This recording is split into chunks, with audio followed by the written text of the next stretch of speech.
बहुत अच्छा काम कर। 2 लोगों का जनपद में इसमें डंका बज रहा है ईमानदारी। 1049 फाइलें आपके जनपद में हुई हैं, लेकिन आपको मैं बता रहा हूँ, आप मेरे साथ चलिए, ना मेरे साथ चलिए, आप खुद ही उनका नाम निकाल सकते हैं। आपको तरीका पता है, आप उनके पास अगर जाएंगे तो आपकी आंख में आंसू आ जाएंगे। समस्या मैं बता रहा हूँ, समस्या जो फर्म तथा कथित है उनका कोटेशन लग जाता है, बैंक मैनेजर उनको ट्रांसफर कर देते हैं, जबकि सामान ये तो गलत चीज, ये तो गलत चीज है। सामान बगैर दिए बैंक मैनेजर ने अगर किया है तो वो भी कहीं ना कहीं दोषी है। और सांसद हैं आप इस क्षेत्र के, लेकिन आपको क्या मतलब, जाके पैर न फटी भी भाई, वो क्या जाने पीर पर आई। रणवीर सिंह जी, लोग कहते हैं कि भिनगा आकांक्षी जनपद है और आकांक्षी जनपद यहाँ बाहरी कैंडिडेटों को टिकट दे देकर आकांक्षी जनपद बना दिया गया। जब तक यहाँ पर कोई क्षेत्रीय नेता उभर कर नहीं आएगा, जनपद श्रावस्ती का या भिनगा का विकास नहीं। आप हमारे दुखते रग पर हाथ रख दिया है, मैं इस बात से पूर्णतया सहमत हूँ। आपको हमको टिकट मिलता है तो मैं आपको आश्वस्त करता हूँ कि हम इंद्राणी जी की पोलिंग शाहपुर बरगदवा अगर हम उनको न हरा दिए। परहित सरस धर्म नहीं भाई और पर पीड़ा सम नहीं अध भाई। परोपकार से बड़ा कोई दूसरा धर्म नहीं। APJ अब्दुल कलाम साहब ने हमको परमाणु बम दिया, अगर वो मदरसे के पढ़े होते तो नहीं दे पाते, तो क्या हमको परमाणु युक्त भारत दे पाते? नमस्कार दर्शकों, मैं हूं अर्जुन मिश्रा। आप देख रहे हैं विराट न्यूज 24 लाइव चैनल। इस समय जनपद श्रावस्ती भिनगा विधानसभा 289 क्षेत्र के भावी प्रत्याशी, आप विधायक प्रत्याशी की दावेदारी लगातार रहे और मांग भी कर रहे हैं। बाकी नजरिया पार्टी का है, लेकिन जनता के बीच में ये होड़ माना जा रहा है कि अगर पूर्व जिला मंत्री श्री रणवीर सिंह को अगर भारतीय जनता पार्टी अपना प्रत्याशी बनाती है तो ये ऐसे नेता हैं जो जमीनी स्तर पर, जैसे कि प्रधानमंत्री नरेंद्र मोदी जी खुद अपने को चाय वाला कह के संबोधित करके प्रधानमंत्री बने, उसी प्रकार से ये भी, ये हर लोगों के दिलों में छाए हुए हैं, चाहे हिंदू हो, मुसलमान हो, कोई भी हो, और ये उसी पर चर्चा करते हैं। आज इनसे हम इस बात पर, इनको हमने रोका, हमें मिले, मैंने कहा चाचा क्या हालचाल है, हालचाल हो रही। जैसा कि मुख्यमंत्री योगी आदित्यनाथ को अखिलेश यादव जी ने नकली साधु संत, नकली संत बताते हुए कहा कि जिस प्रकार से लोगों ने रामायण पढ़ा है और रामायण में लोगों ने देखा है और सुना है कि नकली संत ने माता सीता के साथ क्या काम किया था, वही हाल इस समय उत्तर प्रदेश में एक नकली संत हैं जो उत्तर प्रदेश का हाल कर रहे हैं। उसी पर आज हम आपके बीच आपसे चर्चा करेंगे। चाचा, आपका बहुत बहुत स्वागत है हमारे चैनल पर। और क्या कहना चाहेंगे, जैसा अखिलेश यादव जी नकली संत? आपको बहुत बहुत धन्यवाद युवा पत्रकार अर्जुन मिश्रा जी। मैं लगातार आपकी बाइट देख रहा हूँ, आप बहुत ही अच्छा कार्य कर रहे हैं, समाज की बातों को उजागर कर रहे हैं। रही बात आपने जो अभी माननीय अखिलेश यादव जी को कहा कि वो पूज्य योगी जी को नकली संत कह रहे हैं, तो मैं आपके चैनल से के माध्यम से बता देना चाहता हूँ कि रावण एक दुर्जन व्यक्ति था और वो नकली संत के भेष में माता सीता का अपहरण जरूर किया था, लेकिन असली संत भगवान श्री राम के बाणों से वो बच नहीं पाया। उसी तरह पूज्य योगी आदित्यनाथ जी हम लोगों के हृदय पुंज हैं, हम लोगों के हृदय हैं, और पूज्य योगी जी के प्रताप से आज सबका साथ सबका विकास का कल्याण हो रहा है। और अखिलेश जी के सपनों को, जो उनका एक सपना मात्र कुर्सी, और उनकी कुर्सी लगातार जा रही है, इसी तरह अगर अखिलेश जितना ही तेज हमारे पूज्य योगी जी को बोलेंगे तो ये देश सनातन है, सनातनियों का है देश, ये देश राष्ट्र भक्तों का है। हम लोग हमेशा इस बात को कहते हैं कि राष्ट्रवादी शक्तियां जितनी भी हैं वो पूज्य योगी जी के साथ में है, माननीय अर्जुन जी। और ये आप मान कर चलिए कि ये जो जुमला इन्होंने अभी बोला है कि ढोंगी संत का बेस में, ये बहुत बड़ी बात उन्होंने कह दी है। और इनको इसका जवाब 2027 के चुनाव में विधानसभा की 200 से अधिक सीटें पूज्य योगी जी के निर्देशन में हम सब लोग जीतने वाले हैं। और इन्होंने एक बात कही, अभी मैंने सुना कि PDA की बात करते हैं, तो मैं उनको बता देना चाहता हूँ कि पीडीए की बात अगर करते हैं तो असली पीडीए तो हमारी भारतीय जनता पार्टी करती है, उसकी पोषक तो हम हैं भाई। हमारे राष्ट्रीय अध्यक्ष जी समर समाज से आते हैं, हमारे आदरणीय प्रधानमंत्री जी पिछड़ी समाज से आते हैं, हमारे प्रदेश अध्यक्ष जी पंकज चौधरी जी पिछड़ी समाज से आते हैं। ये बता दें कि कहाँ किसी मुस्लिम को उन्होंने सम्मान दिया, किसी कुर्मी को उन्होंने सम्मान दिया? ये तो केवल एक समुदाय को लेकर के राजनीति कर रहे हैं। ये तो यम लेकर चल रहे हैं, यम लेकर चल रहे हैं। और रही बात यम की बात जो ये कर रहे हैं, यम को दिग्भ्रमित कर रहे हैं, उसको मात्र वोटर मान रहे हैं। किसी इनके शासनकाल में किसी मुस्लिम भाई का इन्होंने कल्याण किया हो? और भारतीय जनता पार्टी बगैर कोई भेदभाव के जितनी भी सरकारी योजनाएं हैं, चाहे उत्तर प्रदेश सरकार की हो चाहे केंद्र सरकार की योजना हो, वो हम सबका साथ सबका विकास की भावना से लेकर जाते हैं। चाहे वो आवास का विषय हो, चाहे पेंशन का हो, चाहे आयुष्मान भारत का कार्ड हो, एनीवे जितनी भी योजनाएं हैं वो सभी को हम देते हैं। हम इसमें नहीं विश्वास करते हैं। और इन्होंने जो एक बात कहा कि अंबेडकर जी को पूजने लगे, अरे इनको क्या पता, इन्होंने तो इनके स्वर्गीय पिता आदरणीय मुलायम सिंह जी यादव ने मायावती जी के जान के लिए खतरा उत्पन्न हो गए थे। हमारे ब्रह्मदत्त द्विवेदी शंकर भगवान की तरह अपने त्रिशूल से इनका दुशासन इनका नष्ट किए। हम लोग तो वो भाजपा के लोग हैं, किसी के साथ अत्याचार नहीं होने देंगे, न गुंडा राज और न भ्रष्टाचार। बार बार भाजपा की सरकार बनेगी, ये मैं आपके चैनल के माध्यम से आपको मैं आश्वस्त कर रहा हूँ कि अखिलेश जी का ये जो पीडीए चिल्लाते हैं कहीं धरातल पर नहीं है। रही बात लोकसभा की, लोकसभा में इनको 25, 30, 40 जो सीटें मिल गई, 43 सीटें आई थी, इन्होंने प्रोपगंडा की, वो इन्होंने संविधान का खतरा दिया था और भाजपा को इतना इन्होंने बदनाम कर दिया कि भाजपा आएगी तो मुस्लिम को खा जाएगी, भाजपा आएगी तो संविधान खत्म कर देगी। हमारे आदरणीय प्रधानमंत्री जी के रहते संविधान को कतई खतरा नहीं हो सकता। आदरणीय मुख्यमंत्री जी के रहते संविधान को कोई खतरा नहीं हो सकता। अभी जो यूजीसी लोग चिल्ला रहे हैं, सुप्रीम कोर्ट ने उस पर रोक लगा दी है। अगर लेकिन पार्टी पर आपके लोग आरोप लगा रहे हैं, पार्टी पर आरोप लगा रहे हैं, हमारा सुप्रीम कोर्ट ने उसको रोक लगा दिया है, पार्टी ने उसको ठंडे बस्ते में डाल दिया। कहीं कुछ नहीं है, हम तो सबका साथ सबका विकास की बात। धर्मेंद्र प्रधान जो शिक्षा मंत्री हैं, अब वो कैसे हो गया इसके बारे में हमको उतनी जानकारी नहीं, क्योंकि हम लोग बहुत छोटे कार्यकर्ता हैं। ये तो हमारे बड़े कार्यकर्ता इसके बारे में ज्यादा आपको अवगत कराएंगे। लेकिन अगर उनके दिल में कोई इस तरह की भावना होती तो उस सरकार फुल फ्लैश है और ठंडे बस्ते में नहीं डालते। और उसमें ये कैसे हो गया, किसकी दिमाग की सोच है? हो सकता है कि ये कहीं इन्हीं के लोगों के द्वारा कोई घुसपैठ कर दिया गया हो, कोई बात पहुंचा दी गई हो।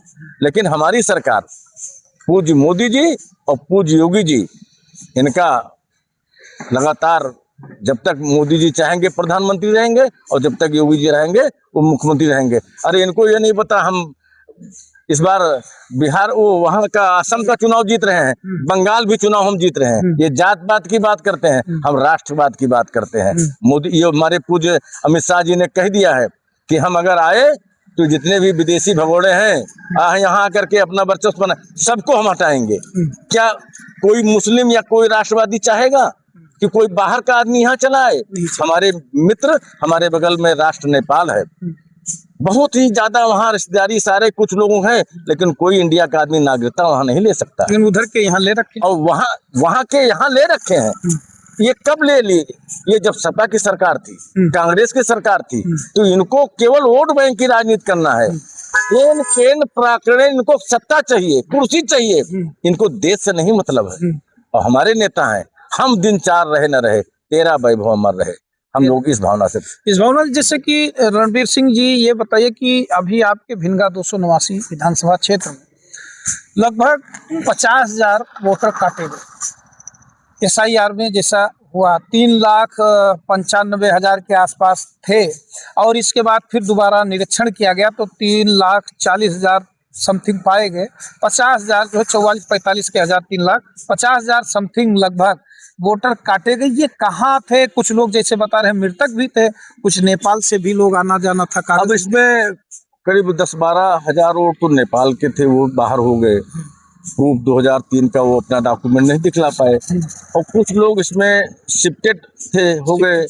और कुछ लोग इसमें काफी मात्रा में इस गांव में भी सदस्य हैं, वोटर हैं, उस गांव में भी वोटर हैं। दो जगह ऐसे लोग हटाए गए हैं। पूरी तरह से एसआईआर की प्रक्रिया साफ पारदर्शिता अच्छी तरह से है। हम सब लोग इसका पूरा लोग स्वागत करते हैं। हमारे गांव में स्वयं कम से कम 30, 35, 40 लोग वोटर थे नेपाल के। अच्छा, सब हट गए, सब हट गए। वो नहीं दे पाए, डॉक्यूमेंट हट गए।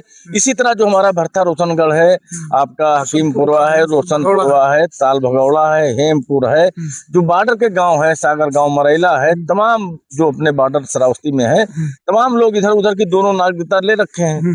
तो स्वाभाविक है एसआईआर तो किसी को छोड़ेगा नहीं, ना वो हिंदू देखता है ना मुसलमान देखता है। आप कागज दीजिए, आपका नाम उसमें जुड़ेगा। कागज नहीं देंगे तो आपकी सिफारिश जितनी भी हो, सिफारिश से काम भाजपा सरकार में। इसमें विपक्ष के लोग कह रहे हैं महामंत्री जी कि आपके लोग घबराए हुए हैं, मुख्यमंत्री जी कह रहे हैं कि हमारे ही वोटर कट गए। नहीं नहीं, मुख्यमंत्री जी, हमने तो नहीं सुना कि मुख्यमंत्री जी ने कहा हो कि हमारे वोटर कट गए हैं। उन्होंने जो कहा, हम लोग एसआईआर के, हम यहाँ विधानसभा के प्रभारी थे, मैं उनकी मीटिंग में गया भी हूँ लखनऊ में। उन्होंने ऐसा कुछ नहीं कहा। उन्होंने इतना कहा था कि विपक्ष ऐसा क्यों कह? विपक्ष इसलिए कर रहा है कि उसकी निगाह केवल कुर्सी है। अच्छा। और जनता को जिस तरह उन्होंने 22 में क्या 24 में जिस तरह बरगला करके संविधान खतरे में है, इस तरह का ला करके एक माहौल बनाया, वही माहौल इनका काम है। ये अपनी आदत नहीं छोड़ेंगे, ये अपनी आदत से बाज नहीं आएंगे जब तक कि सपा बसपा कांग्रेस पूरी तरह साफ नहीं हो जाए। अच्छा, रणवीर सिंह जी कैसे देखते हैं 289 भिंडा विधानसभा से अगर प्रत्याशी आपको पार्टी बनाती है तो आप इसको कैसे देखते हैं, किस हिसाब से आप देख लेंगे? और क्या मुद्दा भिंडा विधानसभा का लेकर? देखिए, मुद्दा भिंडा का होगा विकास, और 289 भिंडा विकास से बहुत अछूता हुआ है। भैया, मैं जिस गांव से आता हूं, परसा डेहरिया, और इसी रोड पर आप खड़े हैं सौभाग्य से, ये भिंडा से लेकर के कानी बोझी तक 32 किलोमीटर की दूरी पर है। आदरणीय बहन हमारी इंद्राणी जी विधायक हैं लगातार 2-3 बार से, और राम सरोवर जी दूसरी बार सांसद हैं, लेकिन इस रोड का कोई विकास नहीं हुआ। लेकिन सरकार आपकी भी है, आपको भी देख। सरकार हमारी है, मैं जिला पंचायत सदस्य भी हूँ, लेकिन हमारी एक क्राइटेरिया है। ये कार्य विधानसभा का है। विधानसभा के स्तर से ला करके आप वहाँ पीडब्ल्यूडी मिनिस्टर से मिलिए, आप जाकर के जाइए लोकसभा में, इस बात को आदरणीय अपने नितिन गडकरी जी से मिलिए, सांसद हैं आप इस क्षेत्र के, लेकिन आपको क्या मतलब, जाके पैर न फटी भी भाई, वो क्या जाने पीर पर आई। हमारे यहाँ इतने अच्छे जनप्रतिनिधि हैं, लेकिन अब यहाँ के लोग फर्जी इधर उधर करके और लोग अपना। रणवीर सिंह जी, लोग कहते हैं कि भिंडा आकांक्षी जनपद है, और आकांक्षी जनपद यहाँ बाहरी कैंडिडेटों को टिकट दे देकर आकांक्षी जनपद बना दिया गया। जब तक यहाँ पर कोई क्षेत्रीय नेता उभर कर नहीं आएगा, जनपद श्रावस्ती का या भिंडा का विकास नहीं। देखिए, अब इसमें आप हमारे दुखते रग पर हाथ रख दिया है। मैं इस बात से पूर्णतया सहमत हूँ आपके कि जब तक भिंडा प्रॉपर का कोई व्यक्ति चुनाव नहीं लड़ेगा, जब तक शायद हम 289 का किला नहीं तोड़ पाएंगे, क्योंकि सपा यहाँ काफी मजबूत है। और अगर हमको टिकट मिलता है तो मैं आपको आश्वस्त करता हूँ कि हम इंद्राणी जी की पोलिंग शाहपुर बरगदवा, अगर हम उनको ना हरा दिए तो मैं दोबारा भिंडा में मुंह नहीं दिखलाऊंगा। हम अपना स्वयं तो नहीं कभी चुनाव लड़े, अब हमारी चोट पे कह रहे हैं, डंके की चोट पर मैं कह रहा हूँ, ऑनलाइन हमारा भतीजा जिला पंचायत सदस्य, हमारी बहू जिला पंचायत सदस्य, हमारी पत्नी जिला पंचायत सदस्य, हमारा बेटा प्रधान, हमारी माताजी प्रधान, हमारे पिताजी प्रधान, आज तक हमको कभी नहीं, क्योंकि हम सेवा करते हैं और सेवा में हमको पूरा विश्वास है। अगर हम जनता की सेवा करेंगे तो जनता अपना आशीर्वाद देगी। लोग कहते हैं रणवीर सिंह के यहाँ भंडारा चलता रहता है, कोई भी जाए खा पी के आ जाता है, कभी उन्होंने किसी से पूछा नहीं कि आप किस समुदाय से? ये तो मेरा सौभाग्य है, और ईश्वर न करे कि मैं सपा बसपा की तरह समुदाय और जात की बात करूं। हम और हमारा पूरा राष्ट्र एक है, और सारे बंधु हमारे भाई। हमारी केवल एक लाइन में बताना चाहूंगा, हमारा जो उद्देश्य है रामायण में उसको लिखा गया है, परहित सरस धर्म नहीं भाई, और पर पीड़ा सम नहीं अध भाई। परोपकार से बड़ा कोई दूसरा धर्म नहीं है, कोई दूसरा धर्म नहीं है। जैसा कि रणवीर सिंह जी, आपके भिंडा विधानसभा में आप भी जानते हैं कि बेटियों आपकी पहले पर आपकी पार्टी पर आता हूँ। आपके मोदी प्रधानमंत्री जी और मुख्यमंत्री जी कहते हैं कि बेटी बचाओ बेटी पढ़ाओ, लेकिन जनपद श्रावस्ती आकांक्षी जिला आज भी बना हुआ है 78 वर्षों में। लेकिन यहाँ अगर हम बेटियों की बात करें, चाहे आपकी बेटी हो, चाहे मेरी बेटी हो या किसी की बेटी हो, अगर हमें अच्छी शिक्षा, तकनीकी शिक्षा देनी हो तो हम बाहर भेजने में गुरेज कर रहे हैं। बगल के जनपदों में शिक्षा व्यवस्था बढ़िया हो गई, लेकिन हमारे यहाँ जनपद भिनगा विधानसभा और जनपद श्रावस्ती में ऐसा क्यों है? आप सही कह रहे हैं, इस चीज की कमी है, लेकिन ये जो चुने हुए हमारे जिला ये एमपी हैं, एमएलए हैं, इनकी भूमिका होनी चाहिए इसमें। आपकी भूमिका क्या रहेगी अगर आप विधायक बनते हैं? आपको पार्टी चुनती है, प्रत्याशी बनाती है। आकांक्षी जनपद है और आकांक्षी जनपद के हिसाब से यहाँ विकास भी हो रहा है, लेकिन हमारे जो पार्टी के लोग हैं वही कर पा रहे हैं। जैसे हमारे पास ना तो लोकसभा है, ना विधानसभा है। ये दुर्भाग्य है भाजपा का। सरकार उत्तर प्रदेश में योगी जी की है, और यहाँ की जो हमारी इंद्राणी बहन जी हैं या भाई राम सुरमण जी हैं, इन्हें केवल अपना विकास चाहिए। इनका विकास हो रहा है अच्छी तरह से, क्षेत्र का विकास इनसे कोई मतलब नहीं है। शिक्षा पर कोई व्यवस्था क्या, जब शिक्षा ये कोई बात ऊपर करेंगे, कहीं कोई वहां उठाएंगे, ये तो बस यही कहेंगे कि ये तोड़ा जा रहा है, वो तोड़ा जा रहा है, ये किया जा रहा है, और खड़े कहीं नहीं होंगे। ये तो केवल लड़ाने का ये लोग काम कर रहे हैं। एक्चुअल में मदरसे की बात करते हैं कि मदरसे खुल जाएं, अच्छी शिक्षा ना खुले। मैं चाहता हूं कि मदरसा खुल जाए और उसमें भी अंग्रेजी की व्यवस्था हो, साइंस की व्यवस्था हो, क्योंकि आप देख रहे हो इसमें युद्ध हो रहा है और ईरान भी काफी टेक्नोलॉजी से युक्त है। अगर वही ईरान अगर पाकिस्तान की तरह होता तो अब तक ये कब ना समाप्त हो गया होता, लेकिन ईरान के पास टेक्नोलॉजी है। उन्होंने मदरसों पे नहीं ध्यान दिया, उन्होंने अंग्रेजी और साइंस पर, कुरान के साथ साथ उन्होंने अपने विज्ञान पर भी ध्यान दिया। आज उनके पास अच्छी अच्छी मिसाइलें हैं, अच्छे अच्छे रॉकेट लॉन्चर हैं। ईरान और अमेरिका और इजराइल के नाकों में चना बो रखा है, धमकी है। तो मैं सभी अपने जो मुस्लिम भाई हैं उनसे भी मैं आग्रह करना चाहूंगा कि अपने बच्चों को राष्ट्र के हित के लिए तैयार करें, न कि केवल एक शिक्षा के लिए। भाई शिक्षा इस्लाम की जरूरी, मैं हिंदू हूँ, हमें संस्कृत जरूरी है, लेकिन अगर हम संस्कृत पढ़ करके और केवल सीताराम सीताराम ही करेंगे, विकास ना, तो विकास कहाँ से होगा? कहाँ से अच्छे हॉस्पिटल आएंगे? कहाँ से अच्छे डॉक्टर आएंगे? कहाँ से अच्छे वैज्ञानिक आएंगे? एपीजे अब्दुल कलाम साहब ने हमको परमाणु बम दिया। अगर वो मदरसे के पढ़े होते तो नहीं दे पाते, तो क्या हमको परमाणु युक्त भारत दे पाते? नहीं दे पाते।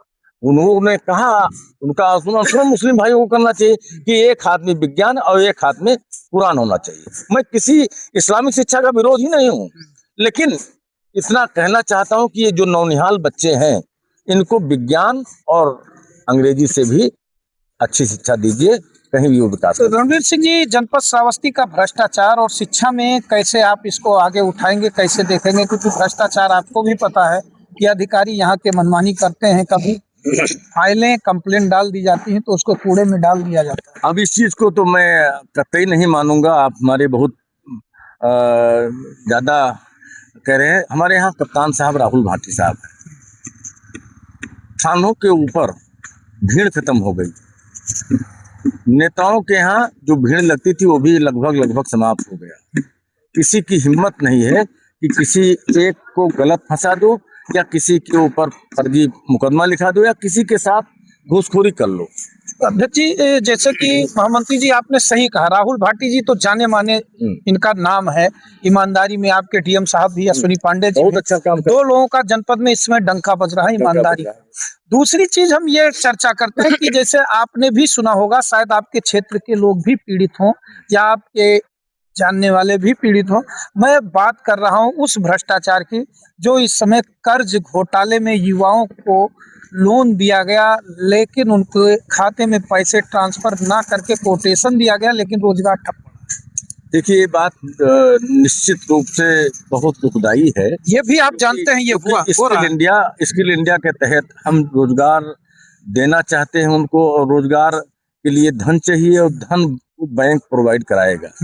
कई बार इसकी मॉनिटरिंग भी हम लोग ये बैठ करके पार्टी कार्यालय पर कि संबंधित बैंक को माननीय अपने जो प्रभारी मंत्री जी हैं, हमारे आदरणीय कलेक्टर साहब हैं, अश्विनी पांडे जी हैं, इन लोगों से भी आग्रह किया गया कि आप बैंक को बताइए कि आप जितनी भी जल्दी हो सके उस व्यक्ति को संबंधित उद्योग के ऊपर फाइल पुटअप करे, वो जैसे उसको आप ऋण स्वीकृत करके। आपने मुद्दा उठाया, लोन दिया गया, उसका काम भी हो रहा है, काम दिया गया। आपने तथाकथित रजिस्टर्ड यहाँ फर्म है, वो कोटेशन देते हैं, बैंक उनके कोटेशन पर पैसा ट्रांसफर कर दे रहा है। ऐसे में उनके पास मशीनरी नहीं है, जो लोन दे रहा है उसके पास घर पर मशीन भी नहीं पहुंच रही। ऐसे में ये भ्रष्टाचार जब वो जाता है तो वो तथाकथित फर्म कहते हैं कि पैसा मेरे पास आ गया, अब जो तुम नहीं। ये तो मैं आपके चैनल के माध्यम से शासन से भी आग्रह करना चाहूंगा कि व्यक्ति को स्वतंत्रता होनी चाहिए कि वो कोटेशन उसकी जहां से इच्छा हो वो वहां से ले, और जो सामान उसको चाहिए उसी सामान को ले। किसी एक फर्म को अगर ये दिया बाध्य न किया जाए तो ये गलत है। किसी उद्यमी के साथ ये जाती होगी कि हम फलाने के यहाँ ही फर्म पर जाकर के कोटेशन लेकर के बैंक को देंगे। तो क्या इस पर आप लोग आवाज उठाएंगे? हाँ, मैं आपके माध्यम से जानकारी हुई है और इसको हम लोग बैठक करके मीटिंग से अपने जिलाध्यक्ष जी के माध्यम से बात करके और डीएम साहब से आग्रह करेंगे कि इतना वो एलडीएम साहब की बैठक कर लें कि किसी एक बैंक को या किसी एक फर्म को अधिकृत ना करके जो भी संबंधित उद्यमी जो भी अपना उपक्रम लगाना चाहता है तो वो उसको पूरी छूट होनी चाहिए। आप इसकी मॉनिटरिंग करो कि वो सामान लाया कि नहीं लाया, उसका उपयोग कर रहा नहीं कर रहा है, ये करना चाहिए, लेकिन किसी का बाउंडेशन नहीं करना चाहिए। महामंत्री जी, जिससे हम ये बात कर रहे हैं कि ये मामला बहुत बड़ा है, 1049 फाइलें आपके जनपद में हुई, लेकिन आपको मैं बता रहा हूँ, आप मेरे साथ चलिए ना, मेरे साथ चलिए, आप खुद ही उनका नाम निकाल सकते हैं, आपको तरीका पता है। आप उनके पास अगर जाएंगे तो आपके आंख में आंसू आ जाएंगे। उनके साथ घोटाले हुए हैं, ऐसे में कैसे देखेंगे आप? हम तो चाहते हैं कि आप हमारे राष्ट्र के चौथे स्तंभ हैं। प्रेस मीडिया का इतना ताकत है कि मीडिया जो बात को उठा लेती है और प्रण कर लेती है कि इसको मैं उजागर करूंगा, तो ना तो कोई तंत्र और ना कोई प्रशासन इसको रोक नहीं पाता है। आपने इस बात को उठाया है, आपके चैनल के माध्यम से जानकारी हुई है। इसमें हम एलडीएम साहब से और डीएम साहब से मिलकर के स्वयं व्यक्तिगत मैं उनसे आग्रह करूंगा, अगर कोई नाम आपके पास इस तरह का हो। मेरे पास नाम है, मैंने खबरें चलाई हैं 10 लोगों का, 15 लोगों का। तो उनको आप एक हमको भी भेज दीजिए जी, और वो कल आ जाए या जब आप चाहें हम आ जाए, भिन्न हमारे साथ मिलकर के डीएम साहब के यहाँ बैठ करके वार्ता हो जाए कि आखिर समस्या कहाँ उत्पन्न हो रही है। और वहाँ पर हमारे इतने नेक डीएम साहब हैं, अभी देख लीजिए डीएम साहब ने कितना अच्छा। समस्या मैं बता रहा हूँ, समस्या जो फर्म तथाकथित हैं उनका कोटेशन लग जाता है, बैंक मैनेजर उनको ट्रांसफर कर देते हैं, जबकि सामान ये तो गलत चीज है। ये तो गलत चीज है। सामान बगैर दिए बैंक मैनेजर ने अगर किया है तो वो भी कहीं ना कहीं दोषी है। और जैसा कि महामंत्री जी, मैं मानता हूँ कि एक झूठा कहेगा, दूसरा झूठा कहेगा, 20 आदमी झूठ बोलेंगे। अब देखिए भाई, केवल योगी और मोदी जी की ईमानदारी से देश नहीं चलने वाला। इस देश को हमें आपको भी सहयोग करना पड़ेगा जी, हमें और आपको भी सहयोग करना पड़ेगा। आपकी बात हमको बहुत अच्छी लगी, आपके माध्यम से हमको जानकारी हुई है, मैं जाकर के डीएम साहब से बात करूंगा। अब महामंत्री जी, जैसे 289 की जिम्मेदारी मैं 50% मान के चल रहा हूँ भिंगा में, आपको अब की बार माता जी भी हैं, ईश्वर भी हो सकता दे दें, लेकिन इस मुद्दे को आप अगर उठा देंगे जमीनी स्तर से, तो मैं आज अपने चैनल के माध्यम से बता के जा रहा हूँ कि 2027 में आप विधायक बन जाएंगे। चलिए, आपको बहुत बहुत धन्यवाद। और आपको, क्योंकि हम तो शुरू से लेकर के 87 से आज तक जब से डिग्री कॉलेज छोड़े हैं, बस जय जय भारत, एक ही धुन, जय भाजपा तय भाजपा। हम दिन 4 रहे न रहे, तेरा वैभव अमर रहे। तेरा वैभव। तो दर्शकों, बेबाक आवाज में बोले जाने वाले हमारे जिला पूर्व महामंत्री रणबीर सिंह जी हैं। अपनी जवानी पूरी खपा दी भारतीय जनता पार्टी में, लेकिन कई बार इनका नाम आया, लेकिन इन्होंने पूरी तरह से निस्वार्थ भावना से फलाने को टिकट देने के लिए आमंत्रित करते गए, सहयोग करते गए। आज भी कह रहे हैं, पार्टी अगर हमें दायित्व देगी तो हम पूरी ईमानदारी से निभाएंगे, अगर पार्टी किसी को भी टिकट देगी तो हम झंडा लेकर चल देंगे। हमारा यही प्रण है, क्योंकि मैंने भाजपा के साथ संघर्ष किया है। आप कभी हिंदू युवा वाहिनी में रहा करते थे योगी जी के साथ। हिंदू जागरण मंच के जिलाध्यक्ष थे। हिंदू वाहिनी में हमारा भतीजा सुरेश सिंह जिला संयोजक थे। मैं हिंदू जागरण मंच का जिलाध्यक्ष था। जिलाध्यक्ष किसान मोर्चा था। 4 बार से जिला महामंत्री था और चौथी बार जिला पंचायत सदस्य भी होते। एक बार सरकार सपा की सरकार बन गई और हमको जबरदस्ती हरा दिया। जबरदस्ती यही सपा वाले जो कहते हैं कि पीढ़ी दुखद है इनके मुख से। तो ये आप दर्शकों समझ सकते हैं। तो इन सब मुद्दों पर आज हमने कई मुद्दों पर बात किया। बेबाक अंदाज में अपना इंटरव्यू देते हैं, बेबाक बोलते हैं। अभी मैंने कुछ भ्रष्टाचार को लेकर बैंक कर्ज पर ऋण पर बात किया। इनका कहना है कि अगर शिकायतें आई हैं इस पर हम जरूर चर्चा करेंगे। और आप लगे हुए हैं टिकट में, जनता हमारी कमेंट करे, 289 के लोग कमेंट करें कमेंट बॉक्स पर जाकर कि रणवीर सिंह जी का व्यवहार, रणवीर सिंह का बेबाक इंटरव्यू कैसा रहा। क्योंकि इनके यहाँ अगर आप जाते हैं तो दर्शकों मैंने देखा, मैं खुद गया हूँ, आप भी जाइए। इनके यहाँ भंडारे चलते रहते हैं, बिना खाना खाए आपको नहीं आना है। जात नहीं पूछते हैं, केवल इंसान देखते हैं। ये सबसे बड़ा मुद्दा है क्योंकि इंसान का। तो इन्हीं सब मुद्दों पर आज हम चर्चा कर रहे थे। हमारे साथ रास्ते में मिल गए। इनका मकान बन रहा है। हम कामना करेंगे, हम भी यही सोचेंगे कि 2027 का चुनाव इसी मकान से शुरुआत हो और रणवीर सिंह जी 2027 में भिनगा के भावी विधायक चुने जाएं। क्योंकि इनका बेबाक की आवाज और पार्टी में इनकी छवि भी बहुत तगड़ी मानी जाती है और ये काफी अच्छे नेता माने जा रहे हैं। और ये क्षेत्रीय है और जनता क्षेत्रीय लोगों को पसंद भी करती है। क्योंकि अब वो नहीं चलने वाला कि जनता के ऊपर किसी बाहरी को थोप दिया जाए। क्योंकि आकांक्षी जनपद जनता सुन सुन के तंग आ गई है। कम से कम जब लोकल का कोई होगा तो वोकल, कहते हैं लोकल का वोकल ही हीरो होता है। तो रणवीर सिंह हीरो बना सकते हैं भिनगा विधानसभा को, क्योंकि इनका अंदाज निराला है। तो देखते रहें Virat news 24 live channel. Comment पर जरूर कमेंट करें कि रणवीर सिंह जी की बातों से आपको कैसा लगा और क्या भिनगा 289 विधानसभा से इनको टिकट मिलना जरूरी है। क्योंकि अपनी जवानी खपा दी, बुढ़ापे की तरफ आ रहे हैं। पार्टी को सोचने की जरूरत है कि नहीं है और एक बार इनको मौका मिलना चाहिए कि नहीं, ये कमेंट जरूर करें। देखते रहें विराट न्यूज 24 लाइव चैनल। धन्यवाद।